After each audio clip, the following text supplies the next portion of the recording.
The Meditations of Emperor Marcus Aurelius Antoninus, Book 2. Say thus to thyself every morning, Today I may have to do with some intermeddler in other men's affairs, with an ungrateful man, an insolent, or a crafty, or an envious, or an unsociable, selfish man. These bad qualities have befallen them through their ignorance of what things are truly good or evil. But I have fully comprehended the nature of good as only what is beautiful and honorable, and of evil, that it is always deformed and shameful, and the nature of those persons too, who mistake their aim, that they are my kinsmen, by partaking not of the same blood or seed, but of the same intelligent divine part, and that I cannot be hurt by any of them, since none of them can involve me in anything dishonorable or deformed. I cannot be angry at my kinsmen, or hate them. We were formed by nature for mutual assistance, as the 2 feet, the hands, the eyelids, the upper and lower rows of teeth. Opposition to each other is contrary to nature. All anger and aversion is in opposition. Whatsoever I am is either this poor flesh, or the animal spirit, or the governing part. Quit your books. Be no longer distracted with different views. You have it in your own power. As one who is shortly to die, despise this fleshly part, this putrefying blood and bones, and the network texture of nerves, veins, arteries. Consider the nature of mere animal spirit or life, air, and that always changing, breathed forth, and drawn in again. The third part is that which governs. Think thus, you are now old. Suffer not that noble part to be enslaved or moved about by unsociable passions without its own approbation. Repine no more at what now befalls you according to fate, nor dread what may befall you hereafter. Whatever the gods ordain is full of wise providence. What we ascribe to fortune happens not without a presiding nature, nor without a connection and intertexture with the things ordered by providence. Thence all things flow. Consider too the necessity of these events, and their utility to that whole universe of which you are a part. In every regular structure, that must always be good to a part, which the nature of the whole requires, and which tends to preserve it. Now the universe is preserved as by the changes of the elements, so by the changes of the complex forms. Let these thoughts suffice. Let them be your maxims, laying aside that thirst after multitudes of books, that you may die without repining, meek and well satisfied, and sincerely grateful to the gods. Remember how long you have put off these things, and how often you have neglected to use the opportunities offered you by the gods. It is high time to understand what sort of whole you are a part of, and who that president in the universe is, from whom you flowed as a small stream from a great fountain. There is a certain time appointed for you, which if you don't employ in making all calm and serene within you, it will pass away, and you along with it, and never more return. Let this be your steadfast purpose, to act continually in all affairs as becomes a Roman, and a man, with true unaffected dignity, kindness of heart, freedom and justice, and disentangle your soul from other solicitudes. You shall thus disentangle yourself if you perform each action as if it were your last, without temerity, or any passionate aversion to what reason approves, without hypocrisy or selfishness, or fretting at what providence appoints. You see how few these maxims are, to which whoever adheres may live a prosperous and divine life. If a man observe these things, the gods require no more of him. Go on, O my soul, to affront and dishonor thyself. Yet a little while, and the time to honor thyself shall be gone. Each man's life is flying away, and thine is almost gone before thou hast paid just honor to thyself, having hitherto made thy happiness dependent on the minds and opinions of others. Let nothing which befalls thee from without distract thee, and take leisure to thyself to learn something truly good. Wander no more to and fro, and guard also against this other wandering, for there are some too who trifle away their activity by wearying themselves in life, without having a settled scope or mark to which they may direct all their desires and all their projects. Seldom are any found unhappy for not observing the motions and intentions in the souls of others. But such as observe not well the motions of their own souls or their affections must necessarily be unhappy. Remember these things always, what the nature of the universe is, what thine own nature, and how related to the universe, what sort of part thou art, and of what sort of whole, and that no man can hinder thee to act and speak what is agreeable to that whole of which thou art a part. Theophrastus, as becomes a philosopher, says justly that in comparing crimes together, for in a popular style they may be compared, these are greater which men are incited to, by lust or desire of pleasure, than those which flow from anger. For the angry man seems to be turned from right reason by a sort of pain and contraction seizing him unawares. But he who sins from lust, conquered by pleasure, seems more dissolute, weak, and effeminate in his vices. He says justly, and as becomes the dignity of a philosopher, that the crime committed for pleasure deserves an higher censure than that committed from the impulse of pain. One in the latter case seems like a person who is forced into anger by injuries first received, but one in the former, like him who first injures another, at the instigation of some lust of pleasure.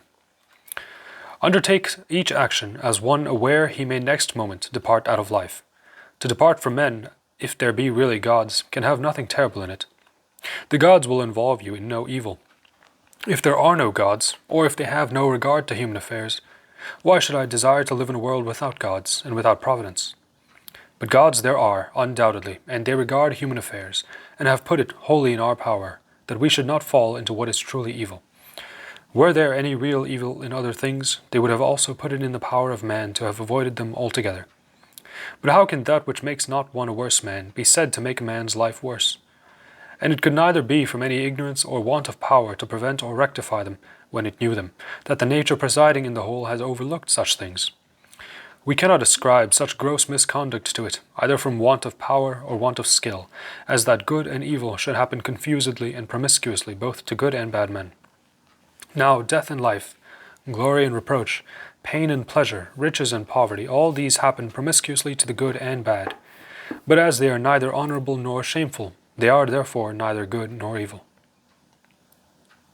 'Tis the office of our rational power to apprehend how swiftly all things vanish, how the corporeal forms are swallowed up in the material world, and the memory of them in the tide of ages. Such are all sensible things, especially those which ensnare us by pleasure, or terrify us by pain, or are celebrated with such vanity. How mean, how despicable, how sordid, how perishable, how dead are they? What sort of creatures are they whose voices bestow renown? What is it to die? Would one consider it alone, and by close thought strip it of those horrible masks with which it is dressed? Would he not see it to be a work of nature and nothing else? He must be a child who dreads what is natural. Nay, it is not only a work of nature, but useful to nature. Our rational power should apprehend too how a man is related to God, and by what part, and in what state this part shall be when it returns to him again. Nothing is more miserable, says one, than he who ranges over all things, and dives even into things below the earth, and strives by conjectures to discover what is in the souls of others around him, and yet is not sensible of this, that 'tis sufficient for a man to dwell and converse with that divinity which is within him, and pay it the genuine worship. It is then worshipped and honoured when it is kept pure from every passion and folly, and from repining at anything done by gods or men. Whatever is done by the gods is venerable for its excellence. What flows from men we should entertain with love, since they are our kinsmen, or sometimes with pity, as proceeding from their ignorance of good and evil. They are not less pitiably maimed by this defect, this blindness, than by that which hinders them to distinguish between black and white. If thou shouldst live 3,000 years, or as many myriads, yet remember this, that no man loses any other life than that he now lives, and that he now lives no other life than what he is parting with every instant. The longest life, and the shortest, come to one effect, since the present time is equal to all. What is lost or parted with is equal to all, and for the same reason what is parted with is only a moment. No man at death departs with, or is deprived of, what is either past or future. For how can one take from a man what he hath not? We should also remember these things first, that all things which have happened in the continued revolutions of eternity are of the same kind with what we behold. And 'tis of little consequence whether a man beholds the same things for 100 years or an infinite duration. Again, that the longest and the shortest lives have an equal loss at death. The present moment is all which either is deprived of, since that is all he has. A man cannot part with what he has not. All depends upon opinion, as the sayings of Monimus make evident. The usefulness of his sayings appear, if one attend to his pleasantries, as far as truth confirms them. The soul affronts itself when it becomes, as far as it can, an abscess or wen in the universe. Fretting at what happens is making itself an abscess from that nature, which contains all other parts. Again, when it has aversion to any man, and opposes him with intention to hurt him, as wrathful men do. And thirdly, it affronts itself, when conquered by pleasure or pain. Fourthly, when it does or says anything hypocritically, feignedly, or falsely. Fifthly, when it does not direct to some proper end all its desires and actions, but exerts them inconsiderately without understanding, whereas even the smallest things should be referred to the end. Now the end of rational beings should be this, to follow the reason and law of their most antient and venerable city or country. The duration of human life is a point, its substance perpetually flowing, the senses obscure, and the compound body tending to putrefaction. The soul is restless, fortune uncertain, and fame injudicious. To sum up all, the body and all things related to it are like a river. What belongs to the animal life is a dream and smoke, life a warfare and a journey in a strange land, surviving fame is but oblivion. What is it then which can conduct us honorably out of life, and accompany us in our future progress? Philosophy alone. And this consists in preserving the divinity within us free from all affronts and injuries, superior to pleasure and pain, doing nothing either inconsiderately or insincerely and hypocritically, independent on what others may do or not do, embracing cheerfully whatever befalls or is appointed, as coming from him from whom itself was derived, and above all expecting death with calm satisfaction, as conceiving it to be only a dissolution of these elements, of which every animal is compounded. And if no harm befalls the elements when each is changed into the other, why should one suspect any harm in the changes and dissolution of them all? It is natural, and nothing natural can be evil. This ad carnuntum. End of Book 2 of the Meditations of the Emperor Marcus Aurelius Antoninus.